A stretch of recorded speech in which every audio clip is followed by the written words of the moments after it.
to use a very light term, but basically this lie is in keeping with the totalitarian regime. Now let's talk about the other big lies of the Marcos dictatorship that remain up to until today, which are just as important. Attorney Neri, you've been hearing all this information or disinformation being propagated by supporters of the late dictator and his family today.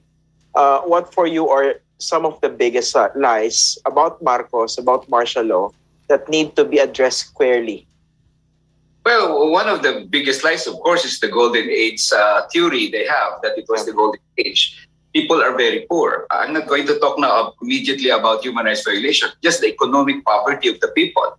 I come from Negros, and if people search the internet now, maybe Joel Abong will come up. The name of Joel Abong, he was a child who was the face of famine in Negros. Can you imagine that, Christian? There was famine in Negros, and children are dying because of malnutrition. I remember I was a young kid, and my mother would give me a coupon because there were no rice to buy. There was no rice to buy. So I have to line up in the, I forgot now, the barangay or the palengke maybe, and could only buy at least 1 ganta of rice for our family. So is that golden age? There's no rice to be bought. And then about 2 weeks later, I remember that there was no more rice to be bought, so they were rationing corn.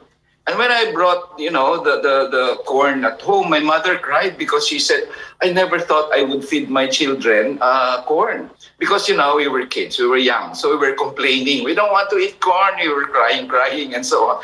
But my mother was really hurt by that. So is that the golden age? When people are hungry, Imelda Marcos builds the cultural center. The PICC, well, will the cultural center be good? Yeah, maybe. But at the time, the priority need is hunger. And the priority need are the farmers, the sakadas, cannot even afford to buy their own sugar, build all these hundreds of millions. So poverty was there. And when people complain because of poverty, when workers complain because of low wages, because they could not feed their family, they're being, arrested, tortured, and killed. So that's not the golden age. If they say it's the golden age, none of us, not even them, would want to live in that kind of society. So, how about the narrative of the Marcos supporters that we also often hear that martial law was only bad for the communists? If you were not a communist at that time, you had nothing to worry about. You had nothing to be afraid of. Similar to arguments that were used in some parts of Latin America during that period. Attorney Neri. Actually, it's the ordinary people who were really devastated by this. I don't know. I was in the elementary at the time, but I think the communists and the CPP NPA were not very big then. I think they were in the mountains. They probably did suffer too over there. But the people in the urban areas and in the rural areas, also in far-flung provinces, they suffered a lot. Because the issue of wages, for example, doesn't really affect other people except the workers. The issue of famine and is an issue of ordinary people. So they cannot say that.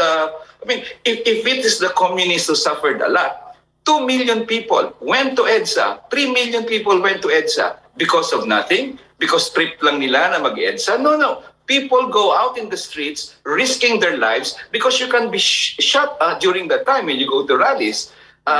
They went there because there is a cause. There is poverty, there is hunger, there's corruption, and there's human rights violation.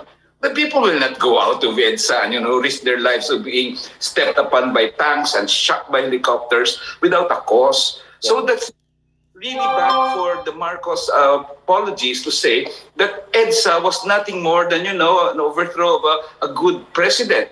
EDSA was recognized the world over as a historic struggle of a people who went out there, risked their lives, and ousted the dictator. Now they're going to reduce it to something like, it was a fake revolution, so to speak. So that's really an insult to the injury of the many people who went to EDSA and the many people who died because of the atrocities of Marcos. Okay.